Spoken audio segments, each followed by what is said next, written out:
തൃശൂരിലെ ലോക്സഭാ തെരഞ്ഞെടുപ്പ് തോൽവി അന്വേഷിച്ച സമിതിയുടെ റിപ്പോർട്ട് ചോർന്നതിൽ കോൺഗ്രസിൽ ആഭ്യന്തര അന്വേഷണം. വ്യാജമെന്ന് കോൺഗ്രസ് പറയുന്ന റിപ്പോർട്ടിന്റെ പകർപ്പ് ആദ്യം പുറത്തുവിട്ടത് കോൺഗ്രസ് നേതാവ് അനിൽ അക്കരയാണ്. വിവാദങ്ങൾക്ക് തുടക്കമിട്ടത് കോൺഗ്രസ് ആണെന്ന് VS സുനിൽകുമാർ പറഞ്ഞു.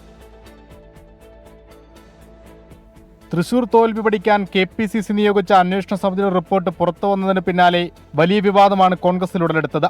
റിപ്പോർട്ടിന്റെ ഉറവിടം കണ്ടെത്താൻ കോൺഗ്രസിൽ ആഭ്യന്തര അന്വേഷണം തുടങ്ങി. പകർപ്പ് മാധ്യമങ്ങൾക്ക് ലഭിക്കും മുമ്പേ പരസ്യപ്പെടുത്തിയത് കോൺഗ്രസ് നേതാവ് അനിൽ അക്കര. സ്വന്തം ഫേസ്ബുക്കിൽ റിപ്പോർട്ടിലെ പേജുകൾ പങ്കുവച്ചത് ഞായറാഴ്ച രാത്രി. തൊട്ടടുത്ത ദിവസമാണ് മാധ്യമങ്ങളിൽ വാർത്തയായത്.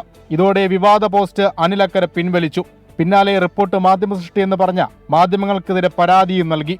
കോൺഗ്രസ് നേതാക്കളുടെ ഇരട്ടത്താപ്പ് ജനം തിരിച്ചറിയണമെന്ന് LDF തൃശൂർ ജില്ലാ കൺവീനർ KV അബ്ദുൽ ഖാദർ. കേന്ദ്ര ഏജൻസികളുടെ പ്രചാരകരായിട്ടാണ് പ്രവർത്തിച്ചത്. ആ തെരഞ്ഞെടുപ്പിൽ യഥാർത്ഥത്തിൽ കോൺഗ്രസ്സുകാരെ കൊണ്ട് BJPക്ക് വോട്ട് ചെയ്യിച്ചതിൽ പ്രധാനപ്പെട്ട പങ്ക് അനിൽ അക്കരയും TN പ്രതാപനും ജോസ് വള്ളൂരും ഉൾപ്പെടെയുള്ള കോൺഗ്രസ് നേതാക്കൾക്കാണ്. ആ കാര്യം ഇപ്പോൾ KPCCയുടെ അന്വേഷണ കമ്മീഷൻ അസന്നിഗ്ധമായിട്ട് പറഞ്ഞിരിക്കുകയാണ്. വിഷയത്തിൽ വിവാദം സൃഷ്ടിച്ച കോൺഗ്രസ് നേതാക്കൾ തന്നെയെന്ന തൃശൂരിലെ LDF സ്ഥാനാർത്ഥിയായിരുന്ന VS Sunilkumar 24-നോട്.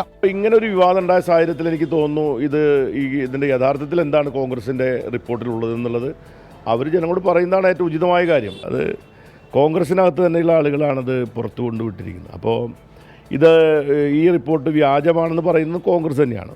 Report Anil അക്കരയിലൂടെ പുറത്തു വന്നതിൽ കടുത്ത അമർഷമാണ് കോൺഗ്രസ് നേതാക്കൾക്കുള്ളത്. 24 തൃശൂർ.